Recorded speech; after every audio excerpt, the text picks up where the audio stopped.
बच्चों, मैं अंशु आपकी हिंदी टीचर। आज हम लोग क्लास थर्ड का ग्रामर पढ़ेंगे, यानी व्याकरण पढ़ेंगे, जिसका पहला पार्ट है भाषा और व्याकरण। इसमें आपको देखिए, इन चित्रों में कुछ पशु पक्षियों, बच्चे के और माँ का चित्र दिखाई दे रहा है। जैसे चिड़िया के पास लिखा हुआ है ची ची, कौआ काँव काँव, बिल्ली म्याऊं म्याऊं, कुत्ता भौं भौं, बच्चा माँ माँ, माँ के पास आई बेटा। तो बच्चों, ये सब ध्वनियाँ हैं। ये क्या है? ये ध्वनियाँ हैं। ध्वनियों की मदद से हम अपनी बात कहते हैं, यानी हमारे मुंह से कुछ ध्वनियाँ, कुछ आवाज़ निकलती है, तो उन आवाज़ों की मदद से हम अपनी बात को कहते हैं। अब हम देखते हैं हम अपनी बात को कैसे कहते हैं।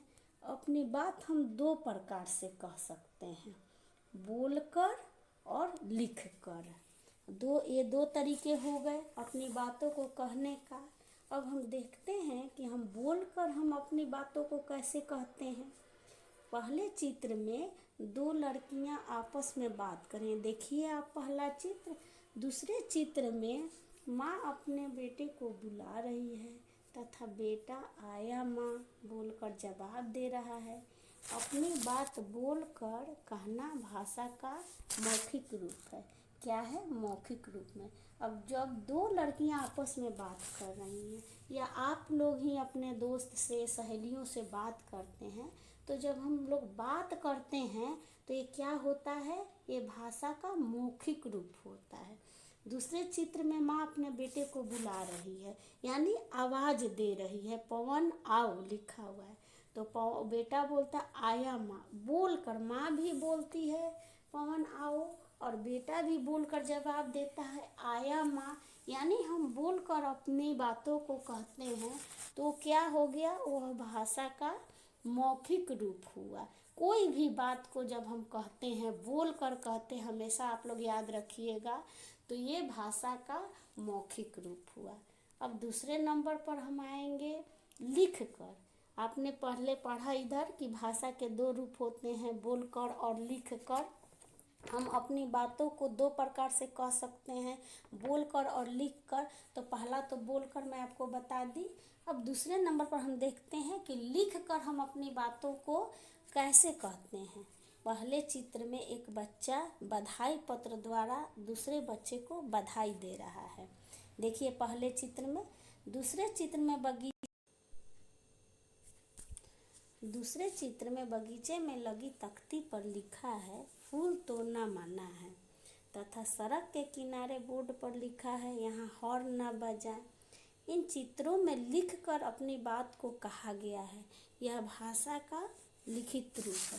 देखिए, आपने देखा है कि चित्र में देख रहे हैं कि लिखा हुआ है, लिख कर यहाँ पोस्टर जैसा लगाया हुआ है, या एक बच्चा दूसरे बच्चे को बधाई पत्र दे रहा है। तो ये क्या है?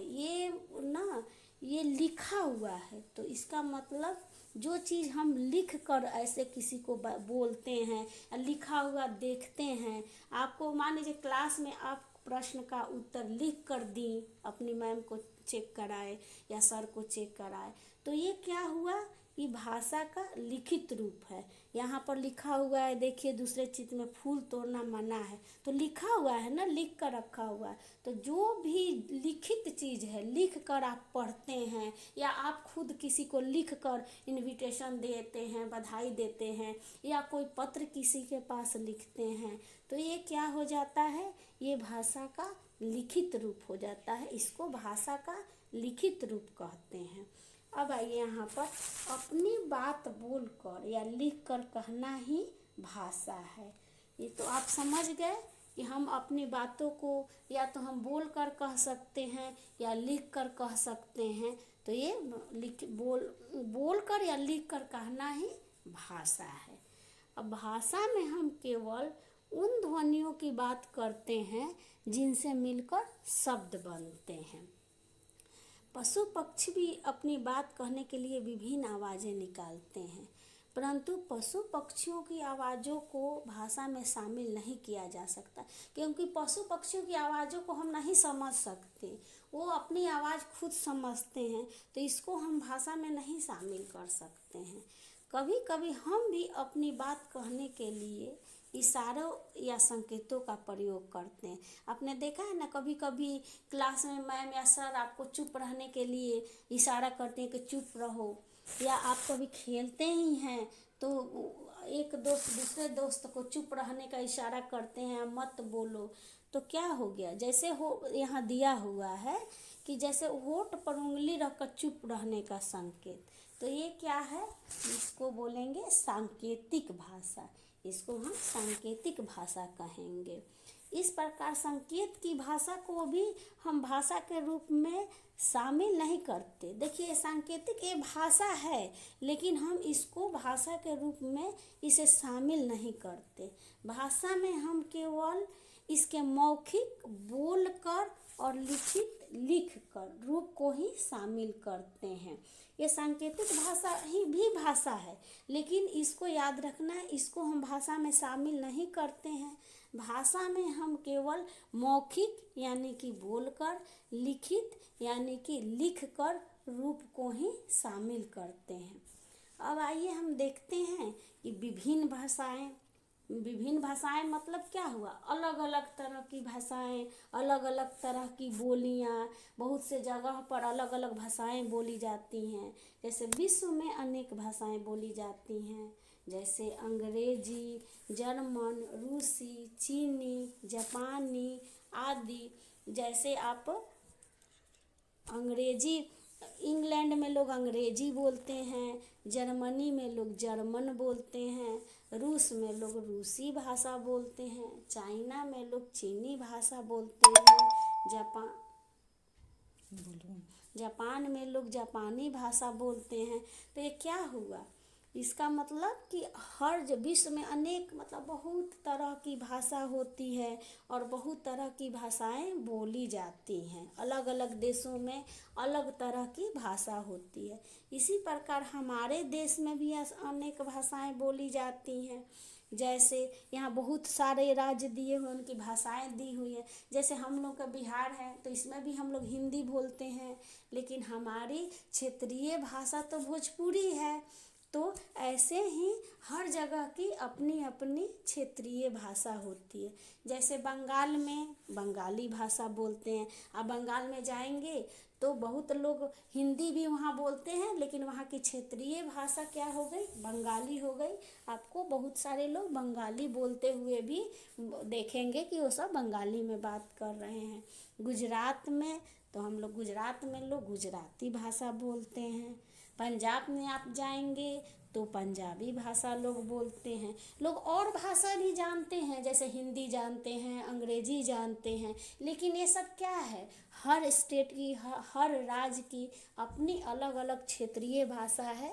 तो ये सब इन राज्यों की क्षेत्रीय भाषा है।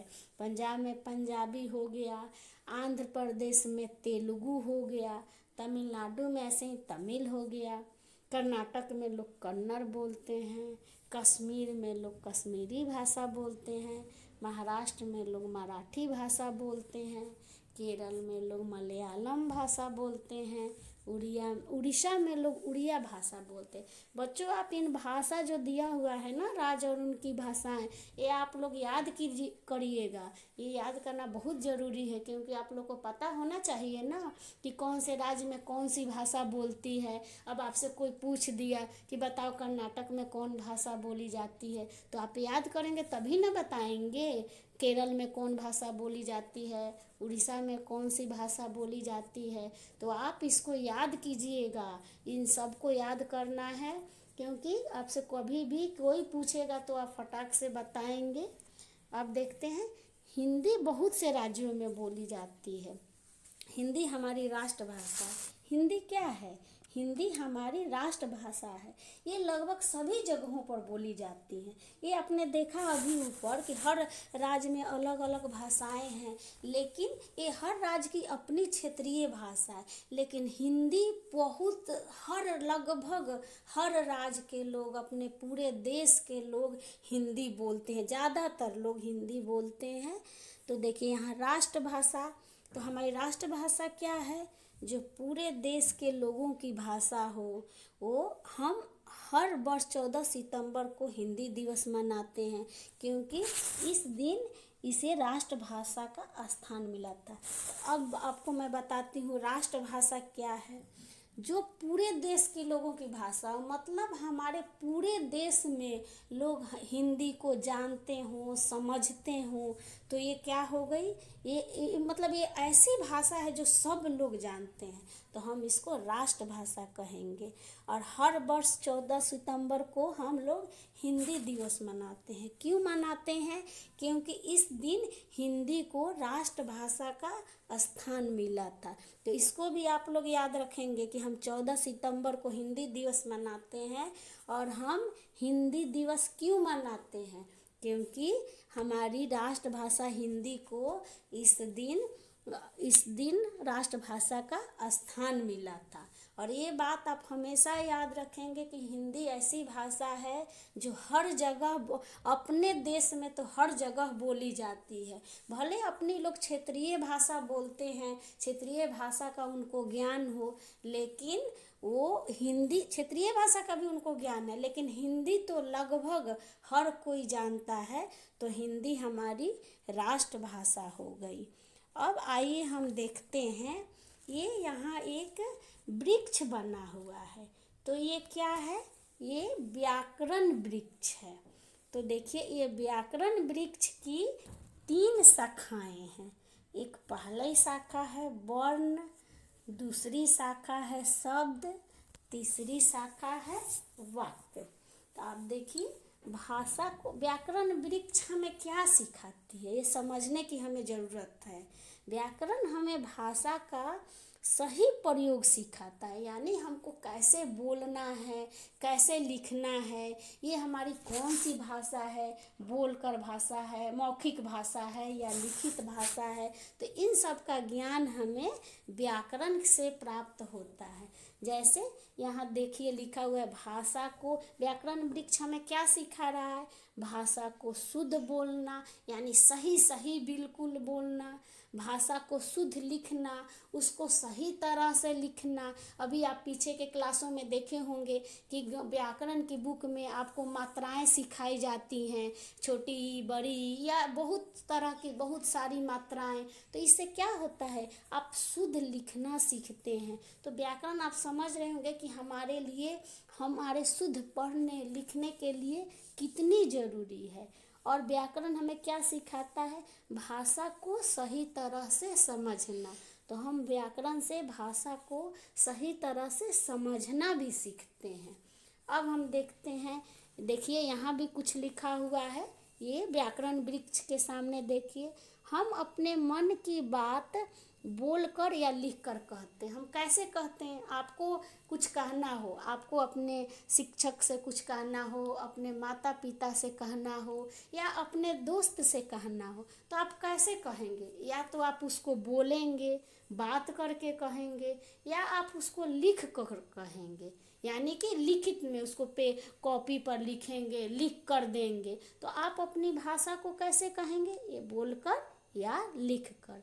मन के भाव प्रकट करने के साधन को भाषा कहते हैं। मतलब इसका क्या हुआ? मन के भाव, यानी आप अपने मन में क्या सोच रहे हैं, किसी से अपने बात करना चाहते हैं, बोलना चाहते हैं, उसे बात करना चाहते हैं, या उसको लिख कर, आपके मन में क्या है कि आपको लिख कर उसको कुछ बताना है। तो आप अपने मन के भाव को प्रकट करने के लिए, करने के साधन को, मतलब साधन यहाँ क्या हुआ? बोलना, या आप बोले या लिखे। तो इस साधन को क्या हम कहेंगे? इस साधन को हम भाषा कहते हैं। व्याकरण हमें भाषा का सही प्रयोग सिखाता है। व्याकरण हमें क्या सिखाता, अभी मैं बताइए, आप पीछे की भी क्लासों में पढ़े होंगे कि व्याकरण की पुस्तक में आप देखते होंगे हमें मात्रा लिखना या मात्राओं के शब्द या कैसे लिखना है, ये सब पढ़ के हमें इसका क्या मतलब समझे कि हम लोग सही प्रयोग करते हैं, हमें किसी बात को कैसे लिखना है या बोलकर लिखना है या किसी शब्द को हम कैसे लिखेंगे, इन सब का ज्ञान हमें व्याकरण से होता है। तो बच्चों, आपने तो आज ये पाठ पढ़ा, पहला पाठ पढ़ा, आप इसको बहुत अच्छे से रीड करेंगे, बहुत अच्छे से पढ़ेंगे, समझेंगे इसको, ठीक है। अब मैं आगे आपको इसका अभ्यास, इसका क्वेश्चन आंसर समझा रही हूँ इस चैप्टर का, चैप्टर 1 का। तो देखते हैं इसका प्रश्न उत्तर। पहला प्रश्न आप देखिए, पहला प्रश्न है सही शब्द चुनकर वाक्य पूरे करो। यानी कि ये आपको यहाँ ब्रैकेट में कुछ शब्द दिए हुए हैं, आप उनमें से जो सही शब्द होगा आप उनको चुनकर यहाँ खाली स्थान में इसको भरेंगे। जैसे देखिए, पहला लिखा है भारत की राष्ट्रभाषा हिंदी है, मैंने लिखा भारत की खाली स्थान में राष्ट्रभाषा हिंदी है, तो ब्रैकेट में आपने देखा हिंदी और अंग्रेजी दो दिया हुआ है, तो इसका मतलब हमारी राष्ट्रभाषा तो आपने पढ़ ली ना, हिंदी है, तो आप यहाँ हिंदी भर देंगे। दूसरे प्रश्न पर आइए, अपने मन की बात एक दूसरे तक पहुँचाना ही क्या है। देखिए यहाँ लिखा हुआ है हिंदी और भाषा, तो हम एक दूसरे तक बात कैसे पहुँचाते हैं, इसका मतलब एक कैसे, तो ये भाषा का काम है। अपने मन की बात एक दूसरे तक पहुँचाना ही क्या काम है, भाषा का काम है। अब तीसरे प्रश्न पर आते हैं, पत्र लिखना भाषा का कौन सा रूप है। आपको तो समझ आ ही गया होगा, पत्र लिखना भाषा का लिखित रूप है। हम लोग लिखते हैं ना पत्र को, आप कॉपी पर लिखते हैं पत्र, तो ये लिखित रूप हुआ। भाषण देना भाषा का, भाषण देना मतलब कहीं जाकर कोई बोल रहा है, कोई भाषण दे रहा है, या आप ही स्टेज पर कोई प्रोग्राम पर जाके कोई प्रोग्राम दे रहे हैं, बोल रहे हैं, तो ये भाषा का क्या है, मौखिक रूप है। तो यहाँ मौखिक खाली स्थान में भरेंगे। प्रश्न नंबर हम 5 पर आते हैं, गाना गाना भाषा का कौन सा रूप होता है। हम गाना गा रहे हैं तो हम गा न रहे हैं जी, बोल कर गा रहे हैं, तो ये भी भाषा का कौन सा रूप हुआ, मौखिक रूप हुआ। तो मौखिक लिखी, तो यहाँ ध्यान से आप मौखिक लगाएंगे। मैंने ऐसे तो सारे प्रश्न का उत्तर लिख दिया है, लेकिन मुझे लगता है कि मैं पीछे के पाठ को अब मैं जैसे समझाएं या आप खुद से जब पढ़ेंगे तो आपको खुद समझ में आ जाएगा, आप खुद से भी आप इसको, इस प्रश्न के उत्तर को आप हल कर सकते हैं। अब हम लोग आते हैं प्रश्न नंबर 2 पर। नीचे दिए वाक्यों में सही वाक्य के सामने सही का तथा गलत वाक्य के सामने गलत का चिन्ह लगाओ, यानी कि निशान लगाओ। तो देखिए पहला प्रश्न हुआ, भाषा के 2 रूप हैं, मौखिक और लिखित। तो आपने पढ़ा ना पाठ में कि भाषा के 2 रूप होते हैं, मौखिक और लिखित। तो ये क्या है, इसमें हम सही का निशान लगाएंगे। अब हम आते हैं अपने दूसरे प्रश्न पर। विश्व में अनेक भाषाएं बोली जाती हैं। आपने पढ़ा ना पीछे कि कहें जर्मन, अंग्रेजी, ये सब बहुत सारी भाषाएं बोली जाती हैं ना, तो ये तो सही है कि रूसी, चीनी, जापानी, तो इसमें हम लोग सही का निशान लगाएंगे। अब आते हैं तीसरे नंबर पर, हमारे देश में केवल एक भाषा बोली जाती है। आप पढ़े ना अभी, हमारे देश में कई तरह की भाषाएं बोली जाती है, एक भाषा नहीं बोली जाती है, तो ये गलत है, यहाँ हम गलत का निशान लगाएंगे। अब आइए चौथे नंबर पर, फ़ोन पर बात करना भाषा का मौखिक रूप है। हम किसी से बात करते हैं, आप अपने फ्रेंड से बात करते हैं या अपने मम्मी पापा किसी से तो बोल कर बात करते हैं ना जी, तो ये क्या है, भाषा का मौखिक रूप है, यानी इस पर हम सही का निशान लगाएंगे। अब आते हैं हम 5वें नंबर पर, व्याकरण हमें भाषा का सही प्रयोग सिखाता है ना। अभी हमने पढ़ा है कि व्याकरण हमें भाषा का सही प्रयोग सिखाता है, भाषा को शुद्ध बोलना, भाषा को शुद्ध लिखना, भाषा को सही तरह से समझना। तो ये क्या हो गया, इसमें हम सही का निशान लगाएंगे। अब हम आते हैं अपने प्रश्न नंबर 3 पर, देखिए यहाँ लिखा हुआ है, प्रदेश व उसमें बोली जाने वाली भाषा का सही मिलान करो।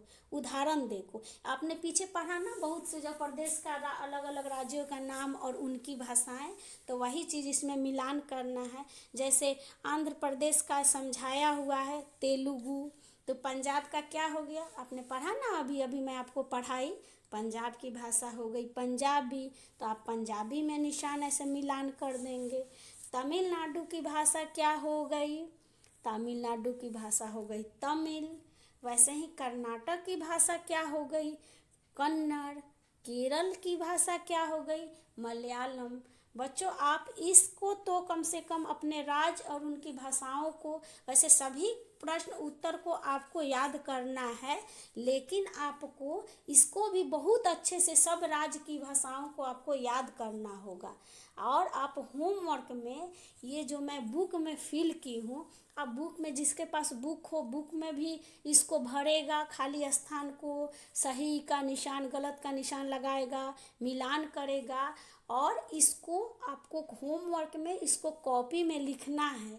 पहले तो आपको इस चैप्टर को बहुत अच्छी तरह से पढ़ना है, मन लगा के पढ़ना, एक एक बात को समझना है, सारे राज्य और उनकी भाषाओं को याद करना है। फिर जब एक्सरसाइज आप करेंगे तो ये प्रश्न उत्तर को आप अपने कॉपी में लिखेंगे। आप अच्छे से बुक को पढ़ना है और प्रश्न उत्तर को कॉपी में अच्छी तरह से लिखना है।